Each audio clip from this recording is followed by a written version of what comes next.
ചന്ദരൂരിൽ 500ഓളം താറാവുകളെ തെരുവ് നായ്ക്കൾ കൊന്നൊടുക്കിയതായി പരാതി. അരൂർ പഞ്ചായത്ത് 11-ാം വാർഡിൽ ചന്ദരൂർ കളപ്പുരയ്ക്കൽ പുരുഷോത്തമൻ വളർത്തിയിരുന്ന താറാവുകളാണ് തെരുവ് നായ്ക്കളുടെ അക്രമത്തിൽ കൊല്ലപ്പെട്ടത്.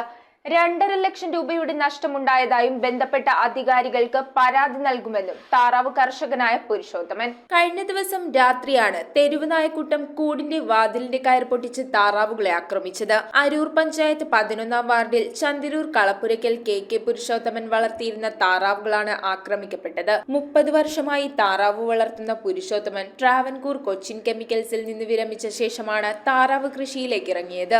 അയൽവാസിയായ ഓട്ടോറിക്ഷ ഡ്രൈവറായ സുഭാഷ് എന്നയാൾ ഹോട്ടൽ അവശിഷ്ടങ്ങൾ കൊടുത്ത് പരിപാലിച്ചിരുന്ന 10ഓളം നായ്ക്കളാണ് താറാവുകളെ ആക്രമിച്ചു കൊന്നതെന്നാണ് താറാവുടമ പുരുഷോത്തമന്റെ ആരോപണം. സുഭാഷിന്റെ വീട്ടിൽ നിന്ന് താറാവിന്റെ അവശിഷ്ടങ്ങൾ കണ്ടെടുത്തിട്ടുണ്ടെന്നും ഭക്ഷണം മുടങ്ങിയപ്പോഴാണ് താറാവുകൾ ആക്രമിക്കപ്പെട്ടതെന്നുമാണ് അദ്ദേഹം പറയുന്നത്. Purushothaman 616 താറാവുകളെയാണ് വളർത്തിയിരുന്നത്.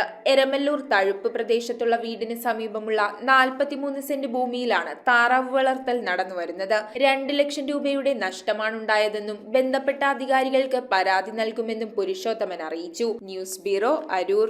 Kopparambil ayurvedic hospital and research centre. ഉഴിച്ചിൽ, lumbar spondylitis, cervical spondylitis, disc bulging കൊണ്ടുണ്ടാവുന്ന ബുദ്ധിമുട്ടുകൾ എന്നിവ ചികിത്സിക്കാൻ വിദഗ്ധരായ ഡോക്ടർമാർ. Kopparambil ayurvedic hospital and research centre.